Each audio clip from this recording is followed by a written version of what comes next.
Hello, everybody, and welcome to another Start Sit Sunday. I am Keith Cork, and I am here joined by Truck, Fantasy What's Trucker. going on? What's up, man? It's good to see you. Lots of interesting stuff happening this morning, and Absolutely.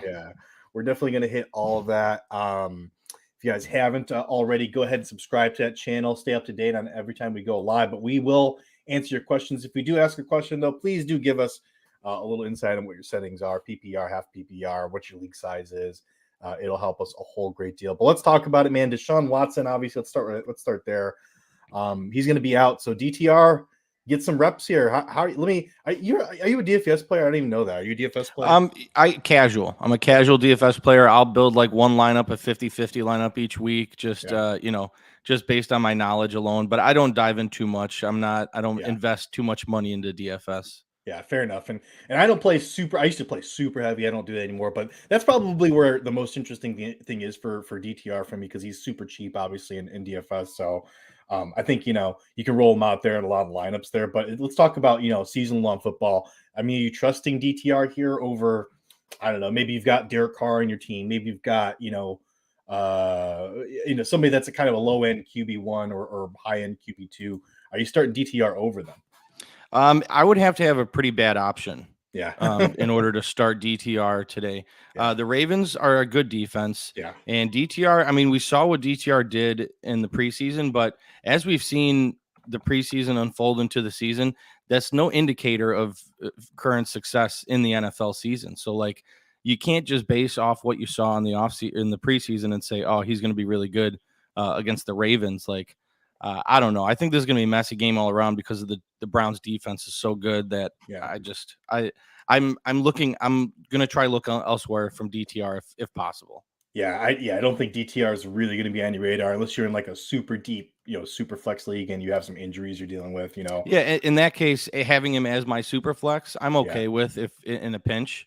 I think we saw some good stuff from him. So yeah. All right. My brother's got one for us early and often. I love it. Thanks, bro. B Cork. B Cork is up. Gabe Davis, Nico Collins, DJ Moore, half PPR. Pick two of them. Okay, so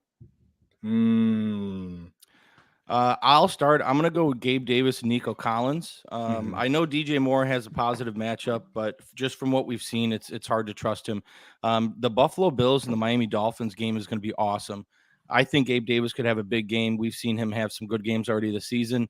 And Nico Collins, I would imagine he has a little resurgence. I know Tank Dell has been taking the majority of that production through the last 2 weeks. But I think Nico Collins eats today too. That's a good matchup for him. Yeah, I think those are all Nico and Gabe. Yeah, I honestly think those are all. I think Gabe Davis is for sure a lock for me. I'm just between Nico and DJ for myself. Like you said, I really do think and we'll talk about this. Let's talk about Justin Fields after we hit this. But this is a good bounce back spot for the Bears. If they're going to do it, they're going to do it here. It's a good matchup, so I could definitely see putting DJ Moore in there. I think Nico is probably the safer option, though, honestly. But I do think DJ Moore has some upside there. So let's talk about our guy, Justin Fields. We're both Bears fans, obviously. Hasn't it been fun? Hasn't it been fun? God. So, I mean, obviously in fantasy land, people have him out there. They're thinking about starting him. They probably picked up a backup QB at this point. We got one right here with us. I'm one of them. In a league, I have Justin Fields, and my backup is Jordan Love. So it's a fine line I'm dancing on between production wise. So talk to me. What do you think I should do? I would if my backup's Jordan Love, I'm playing Jordan Love. I'll tell you that right now. I think he's really been really good. And even though they didn't have a good game on Thursday, he had a pretty decent game stat wise running in that touchdown. So I'm totally happy playing Jordan Love if that's my other option. But if maybe a person has like Matthew Stafford as their second option, or like Garoppolo's out and that was their second option, so they don't really have one. Obviously you're starting Justin Fields and you're not going to the waiver wire there. I don't think so. Like what's the cutoff line there? I don't know. If you guys have specific questions, shoot them to us. But it's going to be really hard to trust Justin Fields. They're asking him to be a pocket passer, and that's just not something he can do. It's been proven over and over again. The one encouraging thing I do see, Truck, is that we've got increased percentage of the plays are being designed run plays for Justin Fields week after week.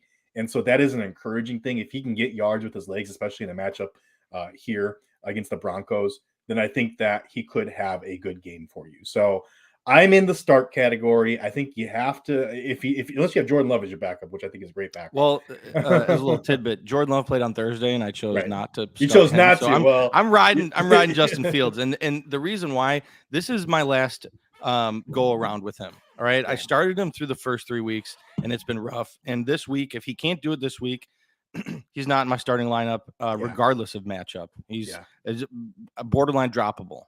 Yep, it's absolutely true. If he can't get it done this week, I think you have to drop him. You have to go find something else. Just you can't try to hang around for this guy to turn around. Yeah. The one thing I will say is if you do have Justin Fields as your starting QB, and you missed maybe another spot or two, then you're probably sitting at a losing record 1-2, 0-3 at this point. So the upside's still there. I'm gonna put it out there. I mean, the rushing touchdowns are still there, and I mean, there's really nobody behind Justin Fields. So stick with him, I think, for another few weeks. Again, like you said, this week, if he doesn't produce, if he has a dreadful game, that's an easy drop. Okay, RB2 PPR. We've got Khalil Herbert, Roschon Johnson, or Isaiah Pacheco. Is this the week that Roschon takes over? Good question for the Bears fans here. I talked a lot here. Let me have you answer that real quick, Chuck.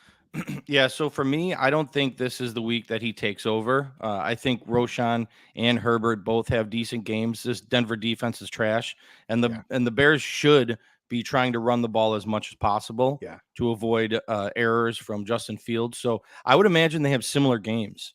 You can see maybe Roschon gets, I know last week Roschon got 8 carries to Herbert's 7, and you may see a similar thing like that where Roschon gets one little tick more than Herbert, but it's not going to be drastic. And hopefully Roschon outplays Herbert and he looks better. And then moving forward, we're going to see Roschon take over, but I don't think we're going to see it this week. But with that being said, Pacheco, I mean, going against that terrible defense, I think Pacheco could have a big game. So I think I'll go with Pacheco there. Well, yeah, I mean, they're playing the Jets, and the Jets have had some holes in their defense recently. I do think, at the end of the day, I kind of believe in the Jets defense, honestly. So I probably wouldn't go Pacheco. That's my personal take. I think it's fine if you want to, but these are all really good options because it's a good question because these are all options that are kind of in the same ballpark for me. And I'm with you. I don't think, it's a full Roschon Johnson takeover just yet. But I am, full disclosure, I am on the under for carry attempts for Khalil Herbert, under 9.5, because I really do think it's going to be a split, like you said, 8-7, 9-8, 9-7, whatever it turns out being. Yeah, for me, it's like Pacheco with that. Kansas City should be winning this game by a wide margin. Mm-hmm. So to me, they're going to want to run the ball a lot. Mm-hmm. And Pacheco's got more of a stranglehold on that role. Yeah. I'd rather have that role than a split backfield on a terrible offense that hasn't been able to do anything yet. So that's just where I'm at. Yeah, sure, Roschon or Herbert could get into the end zone and make it a more productive day. But barring touchdowns, I think Pacheco has the better game. Yeah, I think you're right about that, actually. And let me amend my statement by saying I'm not like completely on him, but I think, of these choices, he probably is the right choice here. Because you really can't trust Roschon or Khalil Herbert at this point. You can't trust the Bears to get into the red zone and to get into scoring opportunities. Exactly. So exactly. That's going to significantly cap your ceiling there. I think Pacheco's probably the answer out of these three. I will say in DFS, Roschon is a nice little dice throw there at 4,900. That's a very good point. Yeah. Yeah. And I think, if they do have a good game, but here's the thing with Khalil Herbert, Roschon, and Justin Fields, I'll throw him in there as well, because he's essentially a running back in this offense. Mm-hmm. There's more designed plays, for Justin Fields to get yards through his legs, and Herbert and Roschon are split in the backfield. It's just not a good situation. So I think, I like a Justin Fields anytime touchdown this game. Just run it in. I'm sure that's the only touchdown the Bears are going to have is Justin Fields scrambling a naked boot and running it in to the corner. Yeah, you might be right about that. Let's talk a little bit about. Oh, hold on, I got one more question here, and then we'll talk a little bit about something else. Eckler probably out today. Is Joshua Palmer a lock in PPR? Joshua Palmer. Yeah, I mean, I love because obviously Mike Williams out, so. I'm not going to say I love Josh Palmer, but I think I liked what I saw, when Mike Williams went out there. And, I don't know what your other options are, but I think, Josh Palmer is a good one to have for your flex option here. What do you think? I like it. Josh Palmer last week, he was able to get a touchdown, seven targets, 4 receptions, 66 yards. The main thing is Herbert. Herbert's like throwing close to 400 yards. He's capable of doing that. And Keenan Allen, as good as he is, he's not going to get over 200. So that the other yardage is going to go somewhere. And to me, it's going to Josh Palmer right now. But future wise, I think Quentin Johnston's really going to carve out a role. And you may be able to see some big plays from him even this week. So, but yeah, Josh Palmer for me is a lock in PPR leagues. He should have a big game. Awesome, man. So there you go. There's your answer, Brandon. All right, let's talk a little bit about Derek Carr, though. Obviously, this is kind of a big one as well for people. It's looking like he's trending towards playing. His injury is in his throwing shoulder. This is probably only pertinent to like 2 QB or super flex leagues because you probably don't have him as your QB1 in a standard league. But still, do you trust Derek Carr to have a decent game here, or do you think it's going to be rough for him? If I just saw it 6 minutes ago, a sleeper changed his status to healthy. Yeah. So he looks like he's going to be playing. Right. Yeah. And for me, if the Saints are going to put him out there, I think he's good to go, and I would trust him. It's at home against the Bucs. Yeah, the Bucs defense has been pretty decent, but they're not going to put Derek Carr out there if he's not capable of playing. And if Derek Carr is capable of playing, I think he has a good game. Chris Olave is a great receiver. Michael Thomas has been doing better than I think most people thought he would be doing. And mainly Alvin Kamara is back. Yeah. So with all those factors in play, I don't think Derek Carr is going to have to do as much as he has been with a struggling running game, with Jamal Williams not being able to do anything. Their best running back last week was Tony Jones Jr. Kamara is going to make a huge difference in this game, and I like Derek Carr. If he plays, I'm willing to start him in a league for sure. Yeah, and I think he'll have a lot of passes actually to Alvin Kamara. I think one thing the Bucs really do well is they stop the run. I think the passing game is pretty safe in that environment. And like you said, if they're trusting Carr to go out there and play, we're assuming that he's good enough to throw it down the field at least a little bit. So if he's your QB2 in a super flex, I think you fire him up. If you picked up Jameis, obviously he's a bench right now because he's not going to be playing. So I'm so happy. I like Jameis. I like Jameis, but I'm so happy I'm not going to watch him play today. I hate Jameis. I enjoy the character that is Jameis Winston. He makes me laugh every time I see him on camera. He needs more camera time, but playing time, no bueno. Well, the funny thing is, I was in the because obviously, if you guys aren't on the blurb feed, you guys should go check that out. It's at sportsethos.com. Go to NFL and then click on Fantasy Tools blurb feed, and you'll see all the news that drops. But I was with the guys working that last Sunday, and as Derek Carr got ruled out, I was like, go, and it was 17-0. Obviously, I was like, go, put a bet on the Packers money line. I don't even know what it was. It was like plus, it was like plus 400, and it hit. Like yeah. I mean, fourth quarter comeback. It was just, I was like, Jameis, I just have no faith in the guy to manage a game. I think he's got a gun of an arm, but he just has no ability to manage the game or understand football situations. So I have no faith in him to win a football game, but it's looking like he's going to be out. So, Derek Carr is going to be in, so he's not going to be playing. So we don't have to worry about that too much. Nothing super duper other. You know what I am sitting today, Truck, is I am sitting that awful Toy Story rendition of streaming the game. Yeah. So what is it? You just thought it was terrible altogether? They should never do it again? I really hope that they never do something like it. Okay, so what I expected to happen was I don't you've seen like the slime on Nickelodeon, those broadcasts. Like I was expecting it to be like football's happening and then there's like animations around the outside. I did not expect a full-on animation, so this is probably my bad for not looking more into it. Okay. But I don't have Hulu. I only have Disney, so this is the only way I could watch the game. And it's these little sprites that look like NFL Blitz from 1998 running around and throwing the ball and like hugging each other to the ground instead of actual like tackling. It was not good. No good. I'll tell you right now. I thought it was cute. I thought it was like, hey, like if I'm not a football fan and as a football fan, it was hard to watch. The ball was glitching, players were glitching. Yeah. It's not a technology that is fully fine-tuned yet.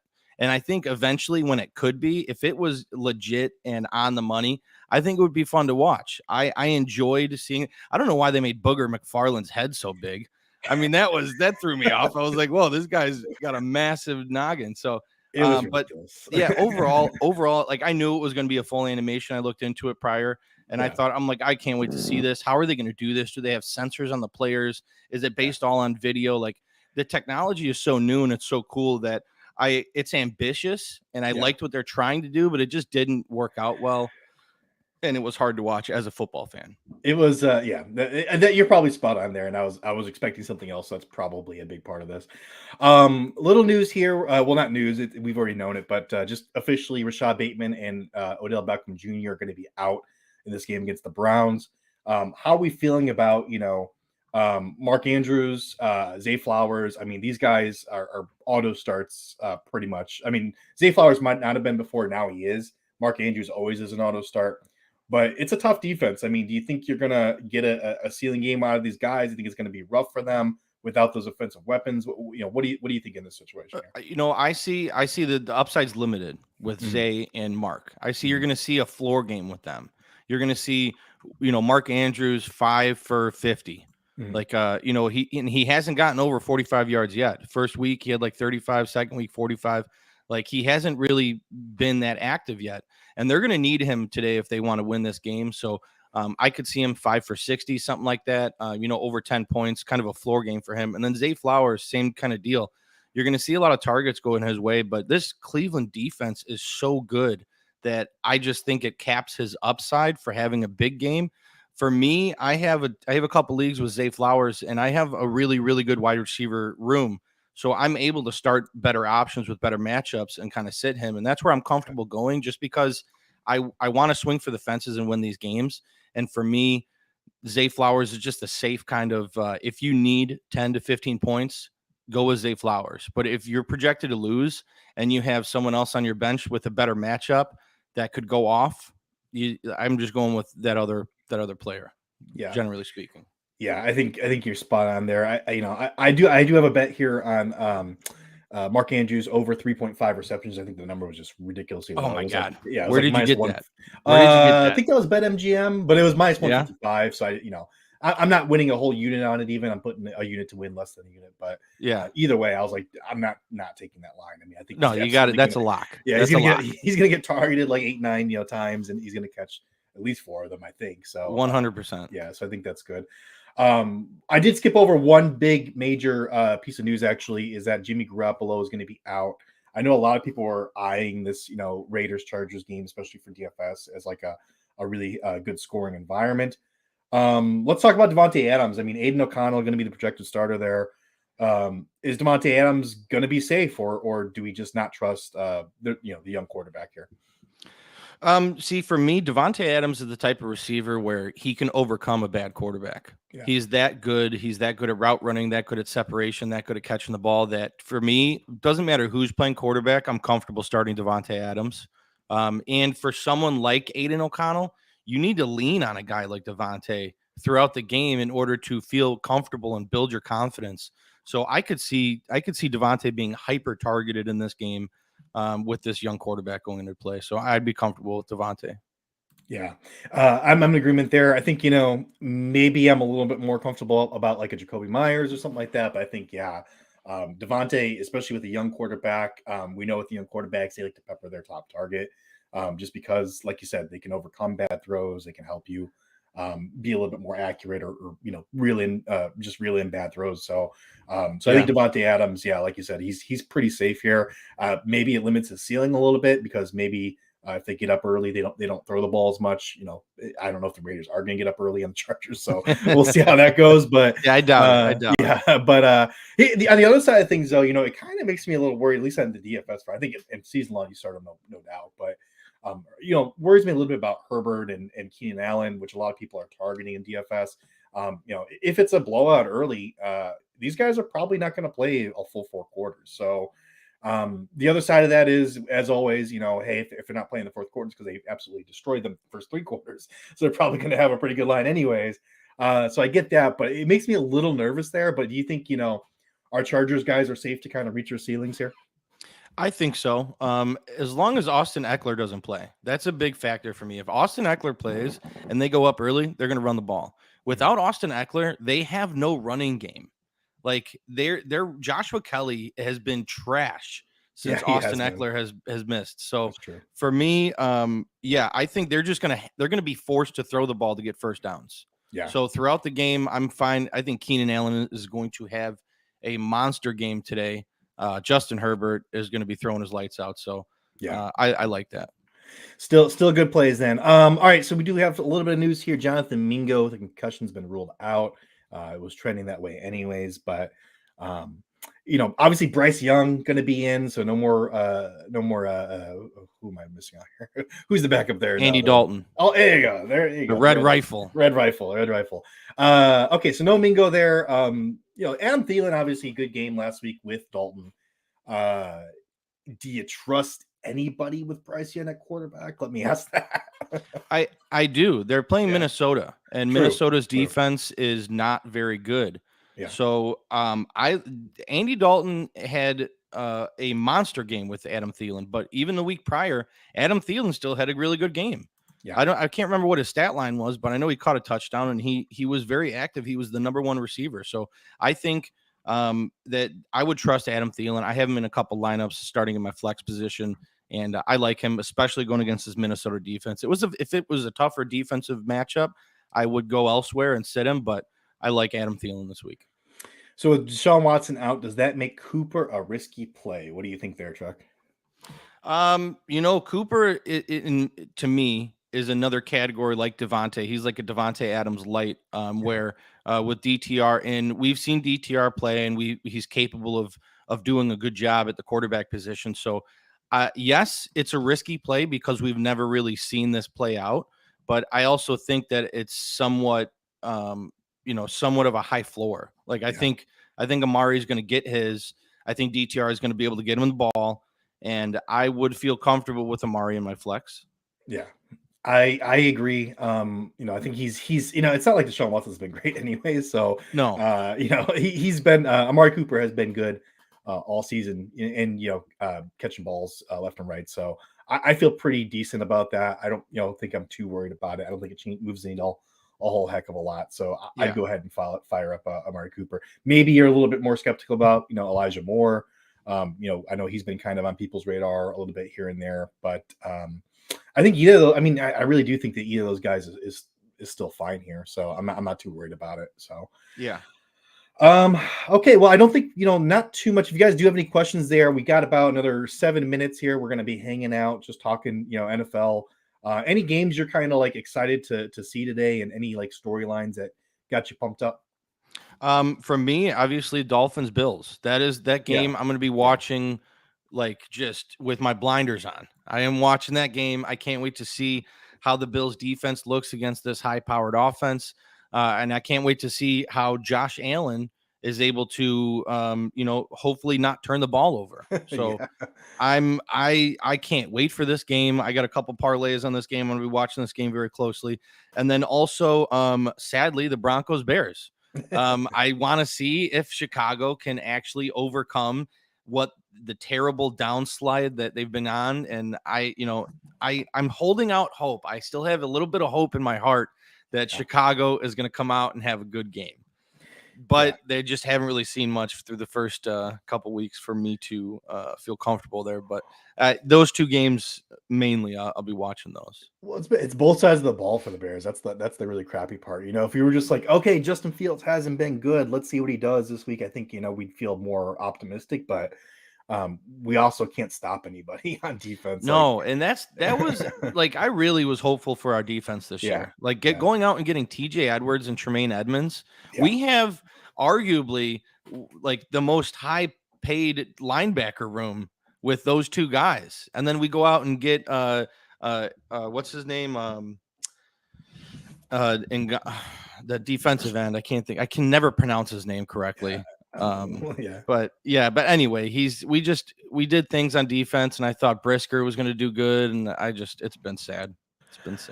Yeah. I'm gonna try Ngakwe. I don't know. Ngakwe or something. Call him Yannick. There you go. But no, yeah, I agree with you though. I was definitely more optimistic before the season started, but now that I've seen it, it's just so trash. But it's like it's like one of those car wrecks, like you said. I'm excited to watch it because I'm not excited to watch it, but I'm curious to watch it because I want to see how bad it can get or if it can possibly get better. I would put another game here that I'm kind of in the same category about, which would be the Chiefs Jets. We talked a little bit about it, but Zach Wilson's one of those car wrecks I just can't look away from. I want to see how low the bottom can go. I'll tell you right now, man. How I see this playing out, I really, really think that Zach Wilson gets benched today. You think today? I do. I think for Simeon. Yeah, for anybody, whoever is dressed as a quarterback because there's going to be someone. There's going to be a backup quarterback dressed. Whoever it is, they're going to go in because your defense, the whole team, the locker room is going to be turning on him. Like I know Saleh has said that he's going to ride with him, but you just can't. You can't keep doing this over and over and over again. Yeah. And I think it's going to get ugly again today. The Chiefs are going to steamroll the Jets, even though the Jets have a decent defense. Patrick Mahomes and the Chiefs offense is number one, right? Yeah. So to me, I think Zach Wilson ends up on the bench today before the game's over. That's interesting. I mean, I really do think, it's definitely up on, or there's definitely partial blame for Zach Wilson. He's not good. He's not a good quarterback. But that offensive line, there were question marks heading into the season. Obviously, first series of the season, you see Aaron Rodgers get hurt because the guy just basically went entirely unblocked. I mean, it's rough out there, and I don't think you can entirely place the blame on Zach Wilson, but at the same time, I mean, there's got to be something better out there. I agree with you. I think you just can't continue to roll Zach Wilson out there if he's going to continue to struggle like this. And I think what really sucks for fantasy owners is Garrett Wilson, man. I mean, we all saw last season the upside, and then we said, oh, he's getting an upgrade at quarterback, and so obviously he gets a bump, and he's a clear first round guy, potential top guy, MVP in fantasy. And geez, it's been such a struggle since Aaron. I mean, even when Aaron Rodgers was in, he was only in for 3 plays, so it's not like and there's touchdowns and stuff like that Garrett Wilson has been getting. It's all because of Garrett Wilson. There've been terribly thrown balls, and he's able to somehow catch it and find the end zone. So, but even saying this, he still has a high floor. I mean, he had like almost 10 points last week. When Zach Wilson can't do anything with the ball, Garrett Wilson still gets his. So it's like, if you drafted Garrett Wilson, sure, you're trying to sell him to whoever would buy him, but likely nobody is willing to do that with that current situation. So for me, I have him in lineups, and he's in my flex position. He's just such a good receiver that to me, he has a high enough floor where, sometimes all you need is 10 points in your flex. I will say I'm happy I took Amon-Ra St. Brown over him in most drafts. I'm not saying that worked out for me. I'm not saying it would have worked out in a perfect world where maybe Aaron Rodgers is healthy. I don't know, but it worked out really well for me, so I'm doing really well in all my leagues. Trying to think, I've got a couple. So Debo is a little bit. I've got a couple questions for you since I got you here, Chuck. I've got Debo. It's the experts league here. I'm playing. I'm not playing against you, so I can ask you questions here. Okay. All right. Cool. Debo Samuel is questionable. Actually, I'm not playing against you. Who am I playing against? Hold on, I better double check that. Hold on. See, I can be okay. I'm playing against Patrick. So okay. Debo Samuel is questionable. And I could slide him, into my flex position here, and I could play maybe Samaje Perine or Chuba Hubbard, who obviously Miles Sanders. Oh, it looks like he might be in. Hold on one second. He's active. Okay, never mind. Miles Sanders is active, so no Hubbard going on there. Yeah. I do have Zay Flowers, on my bench here, which I could slide in as well. So how about this one? Zay Flowers, Michael Pittman, or Debo Samuel? Who are you rocking with today? It's full PPR, super flex, obviously. 12 team. Full PPR, super flex. For me, if Debo plays, I think Debo is able to score a touchdown. I think he has a big game. Yeah. So if he's active, I would still go with Debo. Yeah. If he's not active, that's tough between Zay and Pittman. I think I would almost, as painful as it is, I'd almost go Pittman. I mean, we've seen him get how many targets he's had over the last 3 weeks, like 10, 11, 11, 10. And that was with Anthony Richardson. So Richardson's playing. They're playing the Rams, who I think the Rams are going to be scoring a lot of points on this this Indianapolis defense. So I think Pittman's would be a great start, and that's only because Zay Flowers has such a tough matchup against the Browns that I think his upside is capped a little bit, in which Pittman, I think, still has a pretty high upside. So if Debo's in, I'm sticking with Debo. But if not, I'd probably go Pittman. Yeah, I was so high on Michael Pittman. It's worked out so well for me. That was one swing and a miss for me. He was on my do not draft list in all factors. I was like, I'm not trusting him. I didn't believe in Anthony Richardson as a quarterback, and I was bad on that. And it was just that was a big swing and a miss for me, because Pittman, when he first came in the league, his first 2 years, I was like, dude, I love this guy. And then all of a sudden they get Richardson. I'm like, this guy just hasn't done much in college to make me believe in him as a thrower. So big swing and a miss. Pittman, I'm back on the train now. Let me hit you with something. Am I crazy for doing this? Mm-hmm. Okay. This is a half point PPR. I am starting Adam Thielen and Tutu Atwell over Mike Evans and Terry McLaurin. Am I crazy? Not Scary Terry. I'm okay sitting Scary Terry. Yeah. But it's the Mike Evans sit that has me going. Because I'm looking at this line, actually. I'm looking to bet probably the Bucks. There you go. Free wager pass play for you guys out there that are tuning in. Appreciate you guys. Go ahead and like and subscribe, obviously. But Mike Evans. The one thing, so I got a few thoughts about that game, but I think Mike Evans, he's been incredible this season, obviously. Baker Mayfield has been pretty decent. He hasn't been bad. He's been pretty average, which is all you need to be with that receiving core, honestly. So that's the one guy I would I don't dislike what you did there, but I don't know. I don't know if I would sit Mike Evans. That's my main reason. Let me explain my thought process here. Mm-hmm. My main reason is Marshawn Lattimore. If you look back in the last couple seasons, anytime the Bucs play the Saints and it's Mike Evans versus Marshawn Lattimore has his number. He just notoriously has bad games against the Saints. Shane, we had Shane on the podcast at the Fantasy Roadshow earlier this week, and he came out with some really good numbers where he's like, man, he was the wide receiver 45, the wide receiver 38, the wide receiver 52, where Marshawn Lattimore has got him figured out. And I'm worried this week. And I like Adam Thielen going against Minnesota. I like Tutu Atwell going against Indianapolis. So I like those, I like those matchups and those production. For me, those guys have been really getting after it. Same with Mike Evans, but for me, it's just Marshawn Lattimore. I don't know if I'm looking too much into that matchup. Like this past Thursday, I was talking about how Amon-Ra, I was going to bet a couple of his props, but I'm like, dude, Jair Alexander is going to be all over this guy. And turns out that didn't matter at all. So I don't want to read too much into those elite cornerback wide receiver matchups to where I'm completely off on a player. But I feel like this is one that I'm kind of trending in that direction. And I'm like, I don't know if I'm crazy or not. Well, here's my other observation from that game. And I'm it makes me kind of happy that you said that, because I'm all over Chris Godwin in this game. I think Chris Godwin, anytime touchdown. I've also got a little sprinkle on first time touchdown just in case. But going against Alontae Taylor, most likely, which one of the corners in that game that is actually the most targeted defender in the NFL so far. So there you go. And that's another reason maybe to go away from Mike Evans, because they'll be throwing to Godwin a little bit more. They obviously have his data as well. I mean, it's not like it's not public knowledge. So, that's So I think if Godwin can have a big game, maybe he goes for 2 touchdowns or something like that. Then Mike Evans maybe gets like a 4 catch for 40 yards or something type game. Yeah.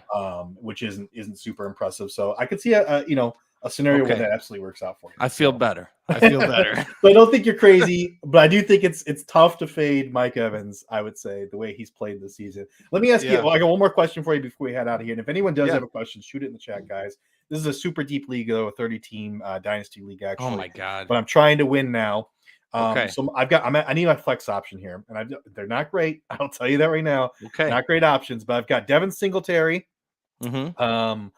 Elijah Mitchell, but we don't know if he plays, but let's assume he plays. So Elijah Mitchell, Devin Singletary, or Mac Hollins, the wide receiver. Oh, actually, he already played. Sorry, he already played this morning, so I can't get him. Yeah, Atlanta. So you want? Do you want Singletary, or if Elijah Mitchell's playing, are you playing Elijah Mitchell there?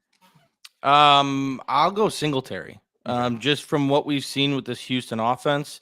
Oh, or Alan Lazard. Sorry, Alan Lazard's in there too. Alan Lazard's also in there.